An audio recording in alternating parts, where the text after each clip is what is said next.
ನಿನ್ನೆ ಸಚಿವ ಸತೀಶ್ ಜಾರಕಿಹೊಳಿ ಅವರ ಮನೆ ಪವರ್ ಸೆಂಟರ್ ಆಗಿತ್ತು. ಸಚಿವರುಗಳು, ಹಿರಿಯ ನಾಯಕರುಗಳು ಜಾರಕಿಹೊಳಿ ಅವರ ಜೊತೆಗೆ ಸರಣಿ ಸಭೆಯನ್ನ ನಡೆಸಿದ್ರು. ಇದಾದ ಬೆನ್ನಲ್ಲೇ ಬೆಳಗಾವಿ ಸಾಹುಕಾರ್ ಸಿಎಂ ತವರು ಜಿಲ್ಲೆಗೆ ಎಂಟ್ರಿ ಕೊಟ್ಟಿದ್ದಾರೆ. ಸಹಜವಾಗಿ ಈ ವಿಚಾರ ರಾಜ್ಯ ರಾಜಕಾರಣದಲ್ಲೂ ಸಂಚಲನ ಸೃಷ್ಟಿಸಿದೆ. ಬನ್ನಿ ಇದಕ್ಕೆ ಸಂಬಂಧಪಟ್ಟ ಹಾಗಿನ ಕಂಪ್ಲೀಟ್ ರಿಪೋರ್ಟ್ ನೋಡ್ಕೊಂಬರೋಣ.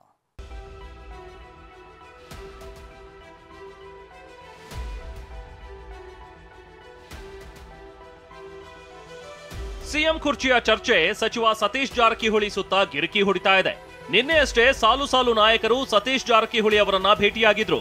ಸಚಿವರ ಅಧಿಕೃತ ನಿವಾಸದಲ್ಲಿ ಮಾತುಕತೆ ನಡೆಸಿದ್ರು. ಇದಾದ ಬೆನ್ನಲ್ಲೇ ಸಿಎಂ ಕುರ್ಚಿಯ ಚರ್ಚೆ ಮತ್ತೊಂದು ಮಗ್ಗುಲಿಗೆ ಹೊರಳಿದೆ. ಬೆಳಗಾವಿ ಸಾಹುಕಾರ ಸಿಎಂ ಸಿದ್ದರಾಮಯ್ಯ ತವರು ಜಿಲ್ಲೆಗೆ ಎಂಟ್ರಿ ಕೊಟ್ಟಿದ್ದಾರೆ.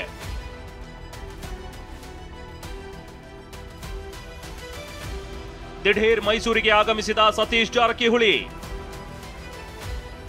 ಇಂದು ನಾಯಕರ ಭೇಟಿಗೆ ಸಮಯ ಮೀಸಲಿಟ್ಟ ಸತೀಶ್. ಸಚಿವ ಸತೀಶ್ ಜಾರಕಿಹೊಳಿ ಅವರ ನಿಗೂಢ ನಡೆ ಸಿಎಂ ಬದಲಾಗ್ತಾರಾ ಅನ್ನೋ ಕುತೂಹಲ ಹೆಚ್ಚಿಸುತ್ತಲೇ ಇದೆ. ಈ ಬೆನ್ನಲ್ಲೇ ಬೆಳಗಾವಿ ಸಾಹುಕಾರ್ ಮೈಸೂರಿಗೆ ಎಂಟ್ರಿ ಕೊಟ್ಟಿದ್ದಾರೆ. ಸಿಎಂ ಸಿದ್ದರಾಮಯ್ಯ ಆಪ್ತ ಎಚ್.ಸಿ. ಮಹದೇವಪ್ಪ ಅವರ ಭೇಟಿಗೆ ಮುಂದಾಗಿದ್ದಾರೆ. ಇಷ್ಟೇ ಅಲ್ಲದೆ ಇಂದು ದಿನಪೂರ್ತಿ ನಾಯಕರ ಭೇಟಿಗೆ ಸಮಯ ಮೀಸಲಿಟ್ಟಿದ್ದಾರೆ. ಮಲ್ಲಿಕಾರ್ಜುನ ಖರ್ಗೆ ಅವರನ್ನ ಭೇಟಿಯಾದ ಬಳಿಕ ಕೈ ನಾಯಕರ ಜೊತೆಗಿನ ಸರಣಿ ಸಭೆ ಕುತೂಹಲ ಕೆರಳಿಸಿದೆ. ಆದ್ರೆ ಮೈಸೂರು ಭೇಟಿಯಲ್ಲಿ ರಾಜಕೀಯ ಇಲ್ಲ ಅಂತ ಸತೀಶ್ ಹೇಳ್ತಿದ್ದಾರೆ. ದಿಢೀರೇ ಇಲ್ಲ, ದಸರಾ ನೋಡ್ಲಿಕ್ಕೆ ಬಂದಿದ್ದೇನೆ. ದಿಢೀರೇ ಏನಿಲ್ಲ, ವಿಶ್ವ ಖ್ಯಾತಿ ಪಡೆದಂತ ದಸರಾ ಉತ್ಸವ ನಾವಾಗ ಬರ್ತಿದ್ವಿ. ಕಳೆದ ಸಾರಿ ಕೂಡ ಬಂದಿದ್ದೀವಿ. ಇನ್ನು ಸಿದ್ದರಾಮಯ್ಯ ಎಷ್ಟು ವರ್ಷ ಸಿಎಂ ಆಗಿ ಮುಂದುವರಿಯುತ್ತಾರೆ ಅನ್ನೋ ಪ್ರಶ್ನೆಗೆ ಸತೀಶ್ ಹೈಕಮಾಂಡ್ನತ್ತ ಬೊಟ್ಟು ಮಾಡಿದ್ದಾರೆ. 3 ವರ್ಷ ಇರ್ತಾರೋ 5 ವರ್ಷ ಇರ್ತಾರೋ ಹೈಕಮಾಂಡ್ನ ಕೇಳಿ ಎಂದಿದ್ದಾರೆ. ಕಂಟಿನ್ಯೂ ಆಗಿ ಇರ್ತಾರೆ ಅಂತ ಕೇಳಬಲ್ಲೆ. 5 ವರ್ಷ ಇರ್ತಾರೆ ಸರ್ ಅಂತ ಅದನ್ನ ಅವ್ರು ಕೇಳಿ. ನೀವು ಯಾರನ್ನ ಡೆಲ್ಲಿಗೆ ಹೋಗಿ ಈ ಪ್ರಶ್ನೆ ಕೇಳಬೇಕು. ನನ್ನ ಹಂತದಲ್ಲಿ 5 ವರ್ಷ ಇರ್ತಾರೋ 3 ವರ್ಷ ಇರ್ತಾರೋ ಅದು ನನ್ನ ಪ್ರಶ್ನೆ ಅಲ್ಲ. ಮುಖ್ಯಮಂತ್ರಿಯಾಗಿ ಸಿದ್ದರಾಮಯ್ಯ ಇರ್ತಾರೆ, ಅವ್ರ ಜೊತೆ ನಾವೆಲ್ಲ ಇದ್ದೀವಿ, ಅಷ್ಟು ಮಾತ್ರ ಹೇಳಬಲ್ಲ. ಡಿನ್ನರ್ ಮೀಟಿಂಗ್ ನಲ್ಲಿ ಸ್ಕೆಚ್ ಎಂದ ಅಶೋಕ್. ಕಾಫಿ ಪೇ ಚರ್ಚೆ ಅಂತ ಪರಮೇಶ್ವರ್ ತಿರುಗೇಟು. ಕಾಂಗ್ರೆಸ್ ನಾಯಕರ ಸರಣಿ ಸಭೆಗಳ ಬಗ್ಗೆ ವಿಪಕ್ಷ ನಾಯಕ ಆರ್ ಅಶೋಕ್ ವ್ಯಂಗ್ಯವಾಡಿದ್ರು. ಕಾಂಗ್ರೆಸ್ನಲ್ಲಿ ಬ್ರೇಕ್ಫಾಸ್ಟ್, ಡಿನ್ನರ್ ಮೀಟಿಂಗ್ ನಡೀತಾ ಇವೆ, ಈ ಸಭೆಯಾದ್ರೆ ಸ್ಕೆಚ್ ಫಿಕ್ಸ್ ಅಂತ ಕುಟುಕಿದ್ರು. ಈ ಮಾತಿಗೆ ಇದು ಕಾಫಿ ಪೇ ಚರ್ಚೆ ಅನ್ನೋ ಮೂಲಕ ಪರಮೇಶ್ವರ್ ತಿರುಗೇಟು ಕೊಟ್ರು. ರಾಜಾರೋಷವಾಗಿ ಮುಖ್ಯಮಂತ್ರಿ ಪದವಿಗೆ ರನ್ನಿಂಗ್ ರೇಸ್ ಓಡ್ತಾ ಇದೆ.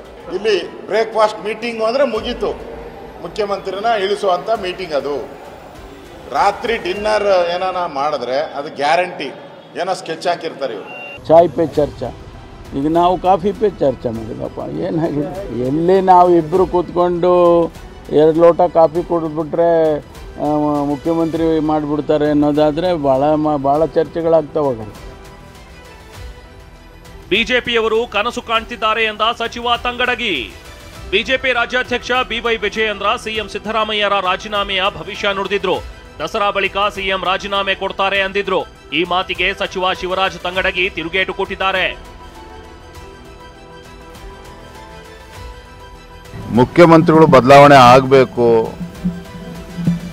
ಆರೋಪಿ ಸ್ಥಾನದಲ್ಲಿರ್ತಕ್ಕಂಥ ಸಿದ್ದರಾಮಯ್ಯನವರು ತಮ್ಮ ಸ್ಥಾನಕ್ಕೆ ರಾಜೀನಾಮೆ ಕೊಟ್ಟು ಒಂದು ಪಾರದರ್ಶಕವಾಗಿರ್ತಕ್ಕಂಥ ತನಿಖೆಗೆ ಅವಕಾಶ ಮಾಡಿಕೊಡ್ಬೇಕು. ಬಿಜೆಪಿಯವರು ಕನಸು ಕಾಣ ಕೆಲಸ ಮಾಡಕತ್ತಾರ.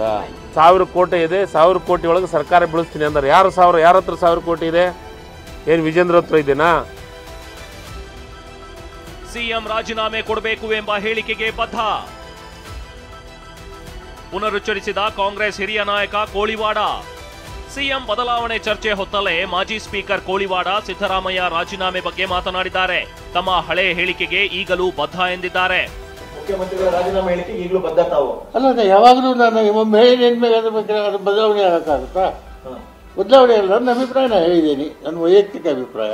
ಖರ್ಗೆ ಅವರು ಸ್ಪಷ್ಟವಾಗಿ ಹೇಳಿದ್ದಾರೆ, ಇವತ್ತು that person may be in the party or may not be in the party, but it will affect the party, not the individual ಅಂತ ಸ್ಪಷ್ಟವಾಗಿ ಹೇಳಿದ್ದಾರೆ. ಇನ್ನು ಇವತ್ತು ಸಿಎಂ ಸಿದ್ದರಾಮಯ್ಯ ನಿವಾಸಕ್ಕೆ ಸಚಿವರು ಆಗಮಿಸಿ ಮಾತುಕತೆ ನಡೆಸಿದ್ರು. ಸಚಿವ ಪ್ರಿಯಾಂಕ್ ಖರ್ಗೆ, ಪರಮೇಶ್ವರ್ ಹಾಗೂ ಆರ್.ಬಿ. ತಿಮ್ಮಾಪುರ ಅವರ ಭೇಟಿ ಮತ್ತಷ್ಟು ಕುತೂಹಲ ಹೆಚ್ಚಿಸಿದೆ. Bureau report, TV9.